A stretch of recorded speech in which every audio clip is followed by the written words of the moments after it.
Hello everyone, welcome back to this channel.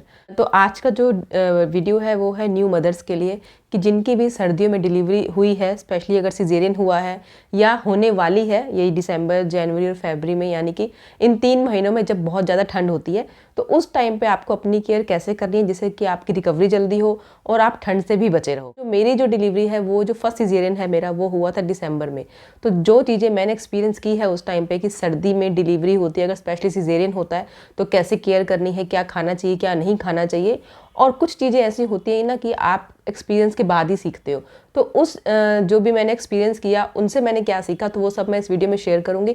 तो इसलिए video में एंड तक ज़रूर बने रहिएगा और वीडियो पसंद आए तो इसे लाइक कीजिएगा, शेयर कीजिएगा। जिनकी भी अभी डिलीवरी हुई है सर्दियों में तो उनकी भी थोड़ी हेल्प हो जाएगी। तो हम सबसे पहले स्टार्ट करते हैं कि आपको क्या खाना है और क्या नहीं खाना है।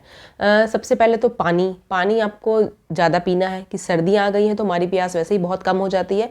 तो हम मुश्किल से 2 लीटर भी पानी दिन भर में नहीं पीते हैं, जबकि डिलीवरी के बाद आपका जो वाटर इनटेक है ज़्यादा होना चाहिए। 2 से 3 लीटर, 8 से 10 गिलास आपको पीने हैं पानी। उससे क्या होगा कि ज़्यादा पानी पीने से कि जो डिलीवरी के बाद जो बॉडी में जो स्टिफनेस आ जाती है, ये बॉडी पेन होता है, मसल्स टाइट हो जाते हैं, उसमें आपको रिलीफ मिलता है। सेकंड कि आपको सिजेरियन के बाद क्या होता है ना कि कुछ दिन तक यूरिन पास करने में बहुत पेन होता है, जलन होती है, ये थोड़ा ज़ोर लगता है, तो उसमें आपको रिलीफ मिलेगा। और जो डिलीवरी के बाद बॉडी में जो एक स्वेलिंग आ जाती है उससे भी जल्दी आराम मिलता है। और सबसे इम्पॉर्टेंट, आपका जो ब्रेस्ट मिल्क सप्लाई है वो बढ़ता है। अगर आप पानी कम पी रहे हो तो आप देखोगे कि ब्रेस्ट मिल्क सप्लाई कम हो गया। आप वाटर इनटेक बढ़ाओगे तो आपका मिल्क सप्लाई ठीक आने लगेगा। और नेक्स्ट कि आपका जो कॉन्स्टिपेशन है, गैस है, उसमें बहुत आराम मिलता है अगर आप ज़्यादा पानी पीते हो। तो बहुत सारी जो ऐसी जो प्रॉब्लम्स है ना कि जो डिलीवरी के बाद कुछ कॉम्प्लिकेशन जो होते हैं, पानी आप बढ़ा दोगे तो वो बहुत सारी कॉम्प्लिकेशंस अपने आप ही चली जाती हैं। अब अगर आप पानी नहीं पी रहे हो तो उससे क्या क्या साइड इफ़ेक्ट्स होते हैं या क्या क्या आपको प्रॉब्लम्स हो सकती हैं।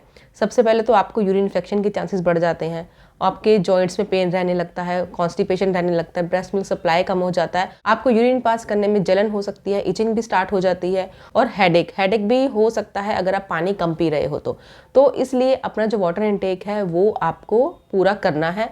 और जो पानी है, आप नॉर्मल पानी नहीं पियोगे, गुनगुना पानी ही पियोगे, क्योंकि ठंडा पानी पीने से या जो नॉर्मल टेम्परेचर पे रखा हुआ पानी पीने से भी आपको ठंड लग सकती है, क्योंकि डिलीवरी के बाद बॉडी वीक हो गई है, ब्लड लॉस हुआ है, इम्यूनिटी डाउन है। तो इन सब से बचने के लिए आपको गुनगुना पानी ही पीना है। और जो मैं हर वीडियो में बोलती हूँ कि आपको अजवाइन का पानी ज़रूर पीना है डिलीवरी के बाद। ये जो मुझे डाइट चार्ट एक मिला था डिलीवरी के बाद हॉस्पिटल से, उसमें भी मेंशन किया गया था और डॉक्टर ने मुझे स्पेशली भी ये बोला था कि आपको अजवाइन वाला पानी ज़रूर पीना है। अब मैंने जो किया है अपने टाइम पे, डिलीवरी के टाइम पे, कि सुबह उठ के, मतलब मेरी मम्मी थी साथ में, मेरी मदर इन लॉ, तो वो सुबह उठ के 2 लीटर का फ्लास्क था मेरे पास, एक थर्मल फ्लास्क जो आते हैं, तो उसमें ही अजवाइन और जीरा बॉयल करके पानी वो मेरे बेड के साइड में रख देती थी। तो पूरा दिन मैं वही पानी पीती थी। दिन में जितनी बार मैं पानी पी रही हूँ मैंने अजवाइन और जीरा वाला पानी ही पिया है। तो ये था कि 2 से 3 लीटर मेरा पानी वो हो जाता था दिन भर का, क्योंकि जो फ्लास्क में पानी गर्म रहता था तो मैं उसमें थोड़ा मिक्स करके पानी, गुनगुना पानी करके मैं पीती थी उसको। और कभी कभी उसमें सौंफ भी ऐड कर सकते हो आपकी, अगर आपको बहुत ज़्यादा गैस हो रही है तो सौंफ से डाइजेशन जो है आपका इम्प्रूव होता है और गैस आपको नहीं होगी। इससे क्या है, आपका जो ब्रेस्ट मिल्क सप्लाई है वो भी अच्छा आता है। जीरा कहते हैं कि ब्रेस्ट मिल्क बढ़ाने के लिए बहुत अच्छा होता है, तो आप जीरा को पानी में उबाल के पीते हो तो भी आपका ब्रेस्ट मिल्क बढ़ता है, उसकी क्वालिटी बढ़ती है। और बच्चे को भी अगर कोई डाइजेशन इशू है, क्योंकि मदर कुछ भी अगर खाती है तो स्टार्टिंग डेज में बच्चे को बार बार पॉटी होना, गैस होना बहुत कॉमन होता है, क्योंकि बच्चा भी नया है तो वो सभी एडजस्ट कर रहा होता है। तो बच्चे को भी जो गैस है या जो कॉलिक हम कहते हैं, बच्चा है पेट में दर्द है, बच्चे को भी आराम आता है। तो ये अजवाइन वाला पानी आपको ज़रूर पीना है। अब सेकंड, आपको खाना क्या है। अब सर्दियां हैं तो आप सर्दियों का बहुत फ़ायदा उठा सकते हो। सर्दियों में डिलीवरी होने के ना यही फ़ायदे होते हैं कि आप सब कुछ बहुत आराम से खा सकते हो, क्योंकि जो भी हमें गरम गरम चीज़ें या लड्डू है, पंजीरी है, ड्राई फ्रूट वाले लड्डू बनते हैं कई घरों में, कोई पाक बनता है या सौंठ के लड्डू, ये सब आप विंटर्स में आराम से खा सकते हो। ये सब बॉडी को गर्म रखती हैं, और इसके बजाय कि अगर समर्स में, गर्मियों में डिलीवरी होती है तो ये सब खाने में हमें थोड़ी प्रॉब्लम होती है कि ऑलरेडी गर्मी है तो हमारी बॉडी में और ज़्यादा हीट प्रोड्यूस करती हैं चीज़ें। तो ये सारी चीज़ें सर्दियों में आप आराम से खा सकते हो और आपको ज़रूर खानी है। आपकी बॉडी को गर्म रखेंगी, आपको जो वीकनेस आई है, जो ब्लड लॉस हुआ है, उससे रिकवर करने में आपको हेल्प करेंगी। अब सर्दियों में आपको जो हरी सब्जियां हैं वो बहुत मिलती हैं, पालक है, मेथी है, जो भी साग है, ये सब आपको ज़रूर खाना है। आंवला है, विटामिन सी आपको बहुत ज़रूरी है, आपके जो घाव है, वाउंड है, उसकी हीलिंग के लिए। हीलिंग जल्दी होगी, एंटीऑक्सीडेंट होता है, आपकी रिकवरी जल्दी होगी। तो इन सब चीज़ों का फ़ायदा उठाना है आपको सर्दियों में, तो सब कुछ खाना है। हाँ, जो खट्टे फल जो होते हैं वो आपको शाम के टाइम या शाम के बाद आपको नहीं खाने हैं, क्योंकि ठंड लग सकती है, गला बहुत जल्दी चौक हो जाता है, कंजेशन बहुत जल्दी बढ़ने लगता है। कि आपने हो सकता है एक्सपीरियंस भी किया हो या किसी को देखा भी हो कि डिलीवरी के बाद खांसी बहुत होने लगती है। नेक्स्ट कि अब ठंड से खुद को बचा के रखना है, तो अपना सर कवर करके रखना है, अपने पैर हमेशा कवर रखने हैं। अब डिलीवरी के बाद कुछ दिनों के बाद होता है कि पसीना बहुत ज़्यादा आने लगता है, स्वेटिंग बहुत होती है, तो हो सकता है आपको खुद को कवर करना, सर कवर करना थोड़ा आपको अच्छा ना लगे, लेकिन आपको अपने कान ज़रूर ढक के रखने हैं। अगर आप एक बंद कमरे में बैठे हो तो आप सर कवर नहीं कर रहे हो, ठीक है, लेकिन जब भी आप बाहर जा रहे हो आपका सर हमेशा कवर रहना चाहिए। 40 दिन तक आपको ये ज़रूर करना है परहेज, क्योंकि बाद में क्या होता है कि आपको हेडेक, जॉइंट्स पेन, कमर दर्द, ये सब आपको परेशानियां शुरू हो जाएंगी अगर आप इस टाइम पे अपनी केयर नहीं करोगे। तो इस टाइम पे बहुत सारी लेडीज़ हैं जो लापरवाही करती है कि खाने में ये सब चीज़ अच्छी नहीं लग रही है, मन नहीं कर रहा है। होता है उस टाइम पे कि बॉडी बहुत स्टिफनेस है, पेन है, उठा बैठा नहीं जा रहा है आराम से, तो कुछ खाने का मन नहीं होता है। हमारी जो फिजिकल एक्टिविटीज़ है वो बहुत ही कम होती हैं, तो इसलिए भी कुछ खाने का मन नहीं करता है।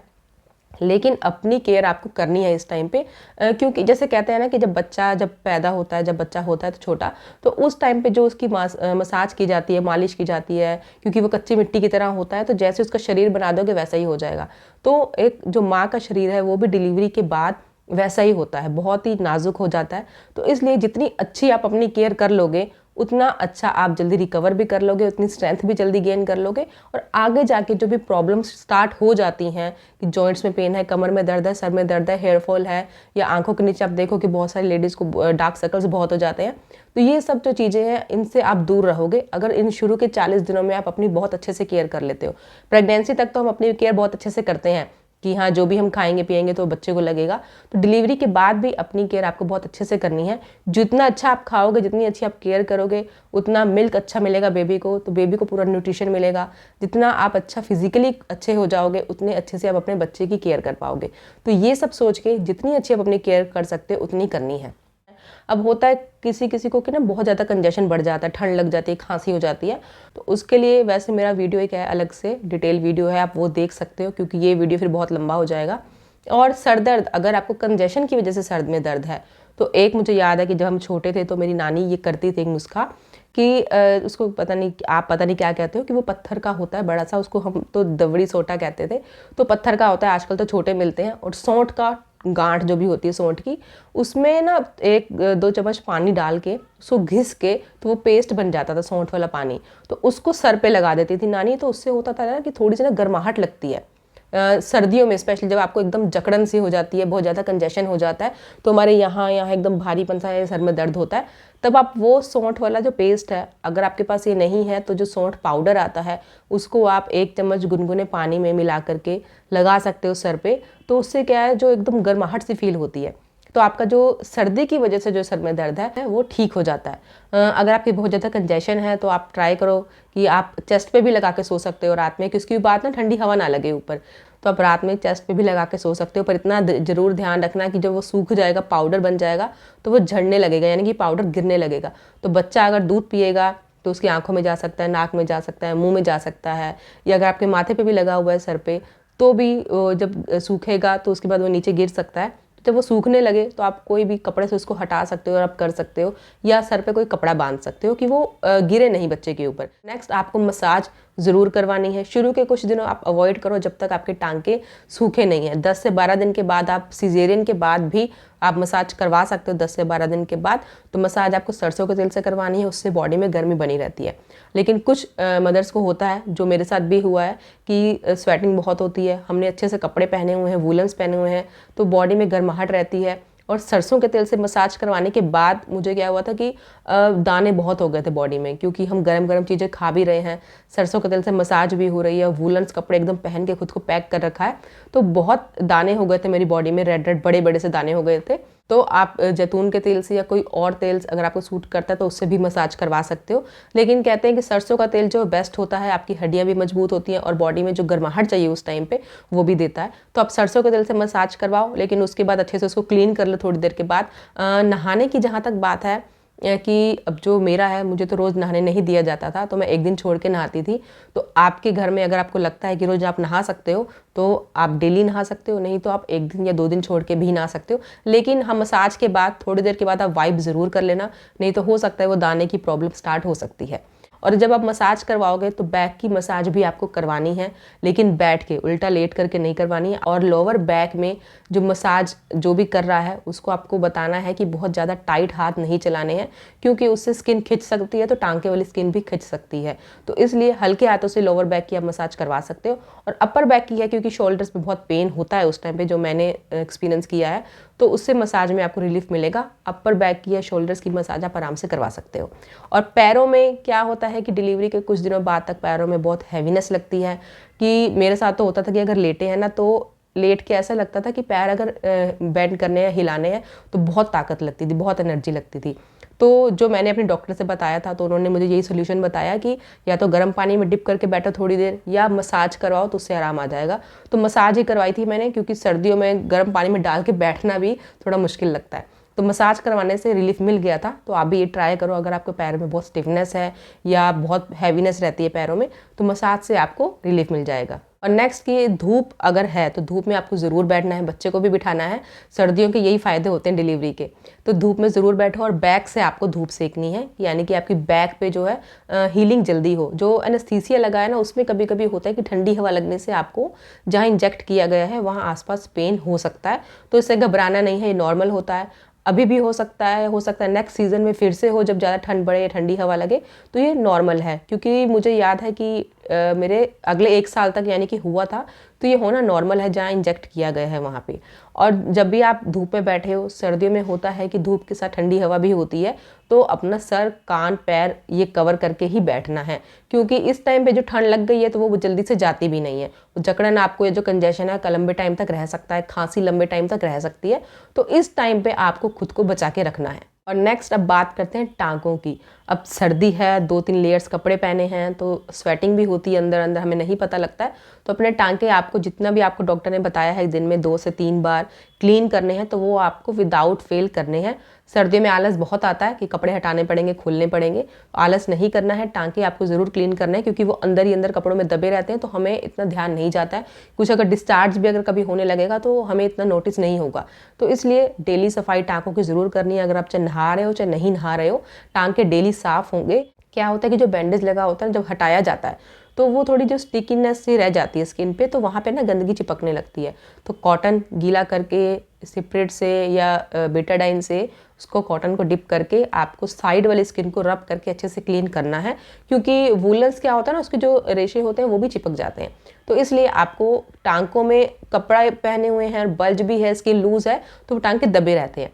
तो इसलिए टांकों पे आपको ज़रूर ध्यान देना है। आप नहा रहे हो तब भी गर्म पानी, जो सोप वाला पानी होता है, उस पर जाने देना है, उसमें कोई प्रॉब्लम नहीं है। बस टांके आपके, उसके बाद आपको अच्छे से ड्राई करके जो भी ऑइंटमेंट दिया है वो लगा लेना है। अब सर्दियां हैं, बाहर ठंड है, तो इसका मतलब ये नहीं है कि आपको घर में ही बैठे रहना है, एक बंद कमरे में ही बैठे रहना है। नहीं, आपको दिन के टाइम जब धूप हो तब आपको बाहर भी जाना है। आप अपने घर की बालकनी में जा सकते हो, कहीं बाहर जा सकते हो, किसी पार्क में जा सकते हो थोड़ी देर टहलने के लिए। तो उससे आपको थोड़ी धूप भी लग जाएगी और आपकी थोड़ी वॉक भी हो जाएगी, जो बहुत ज़रूरी है। बैठे बैठे भी हो सकता है कि रिकवरी जो है स्लो हो जाती है। तो जब भी आपको मौका मिले, जब भी चांस मिले, तो वॉक पे ज़रूर जाइए। शुरू के कुछ दिनों में आप सिर्फ घर पे ही टहल सकते हैं, कि जैसे वॉशरूम जाने के लिए उठे हैं या हाथ धोने के लिए उठे हैं, तो अपने रूम का ही 2 या 3 राउंड लेकर के आपको तभी बैठना है। सर्दी का मतलब ये नहीं है कि सर्दी में डिलीवरी हुई, ठंड से बचना है तो बस ब्लैंकेट में ही घुसे रहना है, ऐसा नहीं करना है। जब भी मौका मिले बाहर धूप में भी टहल के आओ, पार्क में भी टहल के आओ। जितना एक्टिव रहोगे उतनी जल्दी रिकवरी होगी। और बार बार जैसे होता है कि बच्चे का डायपर चेंज कर रहे हो या खाना खा रहे हो, उसके बाद बच्चे को फीड करवाना है, तो हम जल्दी हाथ धो लेते हैं कि मिर्च ना लगी हो। तो आपको बार बार ठंडे पानी में आपको हाथ नहीं डालना है। जब भी आप हैंड वॉश करोगे, हाथ धोओगे, तो गर्म या गुनगुने पानी से ही धोओगे। बार बार ठंडे पानी में हाथ नहीं डालना है। पैर भी है, बहुत लोगों को आदत होती है कि वॉशरूम जाना है, बार बार पैर धोने हैं, रात में सोना है तो पैर धो के सोना है। आप वो सब करो, लेकिन गर्म पानी से। और उसके बाद पैर गीले नहीं रखने हैं, तुरंत उनको क्लीन करके सॉक्स पहननी है, क्योंकि पैरों से बहुत जल्दी ठंड जाती है बॉडी में। तो इसलिए ये सारी चीज़ें फॉलो ज़रूर करनी है कि ठंड का मौसम जो है वो अच्छे से निकल जाए। तब एक बार आपकी धीरे धीरे जब रिकवरी हो जाएगी, इम्यूनिटी बिल्ड होने लग जाती है, अब एक और टिप मेरी तरफ से जो मैंने फॉलो किया है कि आपको रात को सोने से पहले जो मैंने किया है कि मैं ड्राई फ्रूट वाला दूध पी के सोती थी कि ड्राई फ्रूट हैं जो भी काजू बादाम अखरोट ये सब इनको क्रश करके कूट के दूध में बॉईल करके यही दूध पी करके मैं सोती थी। तो इससे क्या होता था कि रात में एक तो जो बच्चा बार बार फीड लेता है तो मिल्क की जो क्वालिटी है या जो क्वांटिटी है दोनों ही बनी रहती हैं और आपको बार बार भूख नहीं लगती है या रात भर आप सो नहीं पाए हो तो चक्कर आना सर दर्द ये सब भी शिकायतें दूर होती हैं। तो रात में आप ड्राई फ्रूट वाला दूध ज़रूर पी करके सो। और ये होता है कि अब सर्दियां हैं तो आप जो छुआरा होता है ड्राई डेट्स जिसको कहते हैं ये भी बॉईल करके दूध में ड्राई फ्रूट के साथ ही ये भी बॉईल करके आप पी सकते हो। आप हल्दी वाला दूध भी पी सकते हो, इससे रिकवरी भी फास्ट होगी, बॉडी में गर्माहट भी बनी रहेगी और जो रात भर का जागना है उसमें भी आपको सपोर्ट करेगा। तो होप जो भी मैंने जो टिप्स दिए हैं आप इनको ज़रूर फॉलो करना, इनसे आपकी बहुत हेल्प होगी। जो भी मैंने बताया है, जो भी मैंने अपनी जो फर्स्ट डिलीवरी थी मेरी दिसंबर में हुई थी, तो जो चीज़ें मैंने उस टाइम पे की हैं या जो घर वालों ने मुझे बोला है करने के लिए, जो मैंने एक्सपीरियंस किया है वो सब आपके साथ मैंने शेयर किया है। होप ये वीडियो आपको पसंद आया है तो आपको मुझे बताना है इसको लाइक करके और नीचे कमेंट ज़रूर कीजिएगा और इस चैनल को सब्सक्राइब कीजिएगा ऐसी और वीडियोस के लिए। Thank you for watching.